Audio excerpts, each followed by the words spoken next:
Sir, about Senator Bato de la Rosa, nagkausap na po ba kayong dalawa? Nagkausap kami. Humihingi siya ng anong favor or tulong ang hinihingi niya sa inyo? Ang kinuwento ko sa kanya at sinabi ko sa kanya, ang siyang sasabihin ko rin ngayon. Meron kaming summary ng mga kaganapan dito sa Senado noong mga nagdaang panahon na may mga akusadong senador o senador na inakusa ng iba't ibang krimen. Kung maalala nyo, kaugnay ng rebellion complex with murder ng laban kay dating Senador JPE, Senator Enrile. Yung kaso laban kila Senators Enrile, Revilla at Estrada. Yung kaso laban kay Senator Lacson. Yung kaso laban kay Senator De Lima. Yung kaso laban kay Senator Trillanes.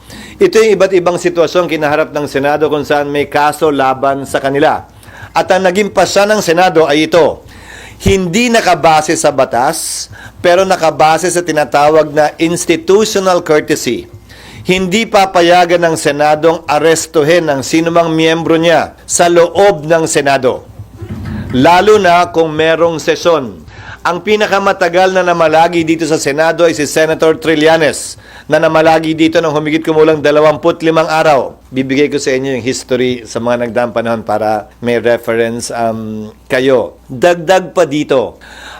Sa lahat ng kasong yon, maliban na lamang kung winidraw o inatras yung warrant, ay sumuko din sa mga otoridad, yung mga miyembro ng Senado, matapos nilang makuha o hindi makuha at klarong hindi na makukuha yung kanilang legal remedies na sinusubukan kunin. According to former Senate President Drilon, sa sitwasyon ngayon, wala kang pwedeng gawin para protektahan si Bato sakaling magkaroon na ng warrant of arrest. Una, hindi naka-adjourn ng session. And then pangalawa, mabigat yung kaso na kinakaharap niya. Tama si Senator Drilon in one sense. Historically, may session o wala, again, institutional courtesy dictates na huwag ito pasukin ng kapulisan para may posasang senador. Dalawang bagay ang nangyayari. I-exhaust yung legal remedy o kusang lumalabas yung senador sa Senado. Ang pinakamaliwanag na ehemplo ay sa kaso ni Senator Laila de Lima. Isang araw lamang siya natulog dito at kinabukasan, sinuko niya yung kanyang sarili sa mga otoridad. Sa kaso nila Senator Estrada at Revilla, sinuko din nila yung kanilang sarili sa otoridad makalipas ang isang araw. Si Senator Enrile makalipas ang isang taon.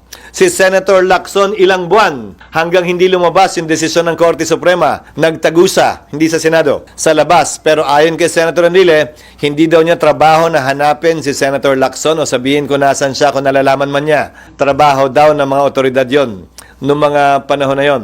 The Constitution is clear in Article 6, Section 11. It is only when Congress is in session and the penalty to be imposed for the offense is less than 6 years.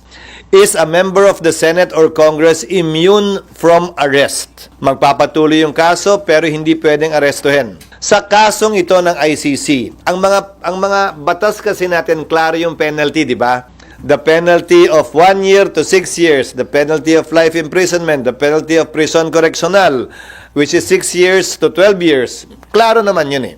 Ang problema sa ICC, ang nakalagay doon, ang imposable penalty ay not more than 30 years or life. So, pasok sa not more than 30 years ang 5 years, ang 4 years. So, isang posibilidad na pwedeng matanong o ma-clarify yung bagay na yon, pero hindi pa rin applicable nga dahil wala kaming session hanggang sa June 2. So for the meantime, ano yung price? Ang sinabi ko sa kanya, we will try to afford him every opportunity to avail of legal remedies that he is entitled to. Sa katunayan, ginawa na niya. Dahil co-petitioner siya ni Pangulong Duterte, hindi ba? Sa Supreme Court case, kung saan bagaman walang ginrant na TRO, ay pinasagot yung mga respondent sa kaso at posibleng maaksyonan niya ng Korte Suprema sa hindi malayong hinaharap. Lalo na kung sakasakaling maglabas uli ng warrant ang ICC.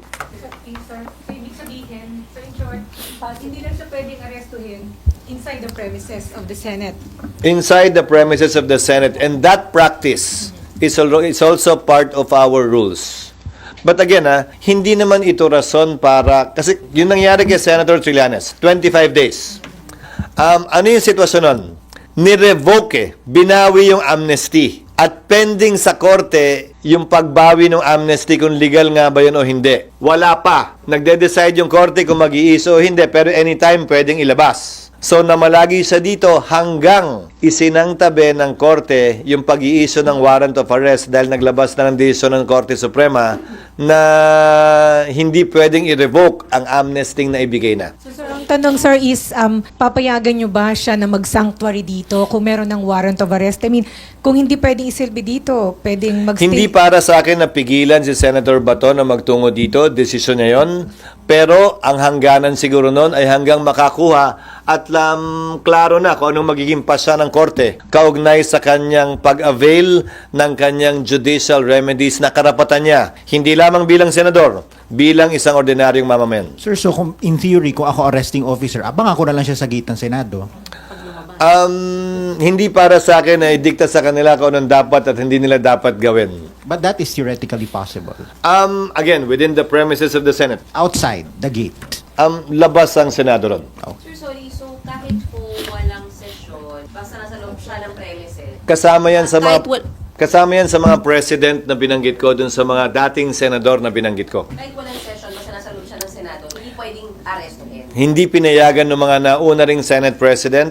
Bahagi na yan ng tradisyon at practice ng Senado na sangayon nga sa rules namin ay bahagi na rin ng rules namin. And you will also not allow it, sir? Yes. Walang session. Yes. Paano kung Interpol na magsaserve ng warrant of arrest, hindi rin sila allowed pumasok? Lalong hindi. Kasi kung yung law enforcer nga na Pilipino, hindi. Lalo pa kung dayuhan siguro. Pero sa kasong nagdaan kay Pangulong Duterte, hindi naman dayuhang Interpol ang humuli sa kanya. Doctor, clarification lang. Sinabi rin sa inyo ni Senator, sir, sinabi rin ba sa inyo ni Senator De La Rosa na that is his intention kung sakaling may warrant of arrest, mag-stay siya dito? Or? Wala siyang sinabing ganun.